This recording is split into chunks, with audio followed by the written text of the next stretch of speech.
Most people don't actually want to know the truth about female desire. They want reassurance, romance, or rescue fantasies. But truth that demands surrender, that demands looking at the feminine not as an angel or devil, but as a complex organism driven by instincts, emotion, and shadow. Carl Jung never flattered humanity. He exposed it, especially when it came to what lies beneath the surface of longing, attachment, seduction, and love. Jung taught us that the feminine psyche contains polarities, light and dark, nurturing and destructive, intuitive and chaotic. Desire, when viewed through Jung's lens, is never pure. It is the theater where the unconscious plays out its projections, and nowhere is this more volatile than in a woman's desire. What she wants consciously is rarely what she's attracted to unconsciously, and what she's drawn to unconsciously might terrify her conscious mind. The woman who says she wants a kind, stable man may, under the surface, crave danger, power, or emotional intensity, not because she's lying, but because her psyche is split. Jung believed this inner division is not pathology. It is the nature of the human soul, and unless that split is seen and integrated, the person becomes enslaved by invisible forces that drive attraction, manipulation, infidelity, and betrayal. The anama, in Jungian terms, is the feminine principle within a man's psyche. Emotional, imaginative, moody, and intuitive. But just as he explained the anima in men, Jung also alluded to the female unconscious and the dark motives behind a woman's yearning. What we call female intuition is not always wisdom. Sometimes it is shadow, disguised as romance, or even righteousness. Desire is not what we think it is. Female desire, especially, is not passive or submissive. It is primal, instinctive, and often merciless. When a woman desires deeply, it can feel like annihilation. She loses control. She projects gods and demons onto the object of her lust. And if her ego is too weak to hold that storm, she will act out her fantasies on real people and then blame them when the illusion collapses. Jung said that the shadow is everything we deny, repress, or disown in ourselves. For many women, their sexual hunger is part of the shadow. Society shames it. Culture either sanitizes it into romance or demonizes it into pathology. So women push it underground, and there, in the dark, it grows fangs. Unseen, it becomes manipulative, deceptive, and even violent. Not physically, but emotionally. A woman can fall in love with someone she doesn't respect. She can crave someone she consciously despises. She can emotionally torture a man she finds boring. And all of this can happen while she tells herself she's innocent. Because the desire isn't logical. It's deeper than thought.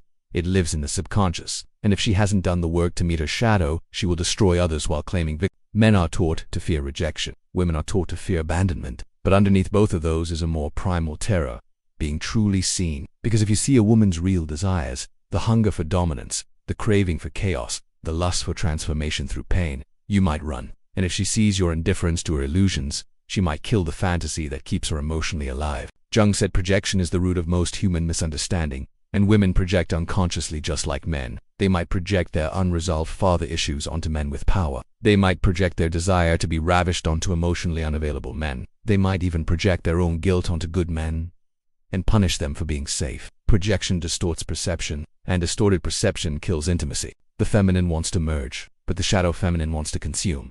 She doesn't just want love, she wants possession. She wants to own the object of her desire. This is not evil. It's ancient. It's what Lilith symbolized in mythology. The unapologetic feminine instinct unbound by moral norms. Until this energy is acknowledged, it shows up as games, ghosting, emotional tests, and coldness disguised as boundaries. Jung warned us that the person who doesn't face their shadow becomes its slave. Many modern women, even those who are educated, kind, or spiritual, have no real relationship with their shadow. They don't know what part of their desire is projection. They confuse lust with love, obsession with destiny, and fear with excitement. The result, emotional chaos, and men get caught in the storm without even understanding what hit them. Attraction isn't a choice, but acting on attraction is. And here's the truth no one wants to say. Many women are more attracted to the man who won't commit than the one who does. Not because they're evil, but because the unavailable man activates the fantasy. He becomes the blank canvas onto which the unconscious can paint her deepest longings. And in that illusion, she feels alive. But illusions always collapse. And when they do, the same woman who is obsessed with you might suddenly feel disgusted because she wasn't in love with you. She was in love with what you symbolized. That's what Jung meant when he said we don't fall in love with people, we fall in love with the image we have of them. And when reality replaces the image, disillusionment sets in. Men understand this. If a woman hasn't done her shadow work, her love will feel like a roller coaster. One day, you'll be her king. The next, her emotional punching bag, not because you changed, but because the unconscious projection cracked, and now she sees your flaws, and now she hates you for breaking the fantasy that wasn't yours to uphold. Women, understand this. Your desire is not dirty, but it is dangerous when denied. If you can't sit with your craving, really sit with it, without judgment or shame, it will leak into your behavior. You'll test men, you'll lie to yourself, you'll punish those who love you, and you'll chase ghosts instead of partners. Jung said that the path to wholeness requires confrontation with the shadow. For women, this means confronting the fact that what they desire might contradict what they say they want. It means asking, do I crave safety or intensity? Do I want love or drama? Do I feel alive with him because he's good to me, or because he reminds me of the father who never saw me? These are not easy questions, but they're the only questions that matter if you want real love. Female desire is not a straight line. It is a labyrinth, and unless you explore its depths, you'll always be at war with yourself. Or worse, you'll destroy good men in the name of empowerment, and then cry betrayal when your own shadow turns on you. We live in a culture that celebrates the feminine, but only its light side, the nurturing mother, the radiant goddess, the intuitive healer.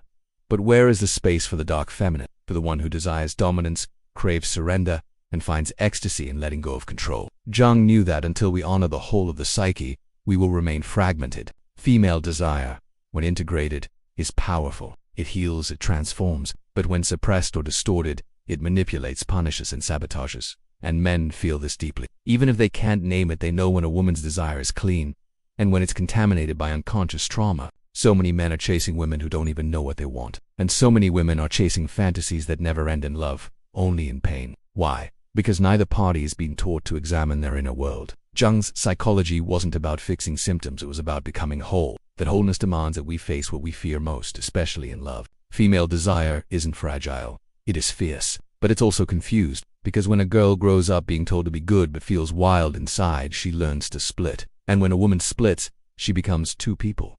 The one she shows the world, and the one who lives in her shadow. And men fall in love with the mask, until the shadow. In Jungian terms, the woman must integrate her animus, the masculine principle within her. But until she does, she will unconsciously seek it in men, not partners. And that's where the tragedy begins. Because a man can never fulfill a projection. He can never be the god she wants to worship and the mortal she wants to control. So what do? We tell the truth. We name the hidden forces.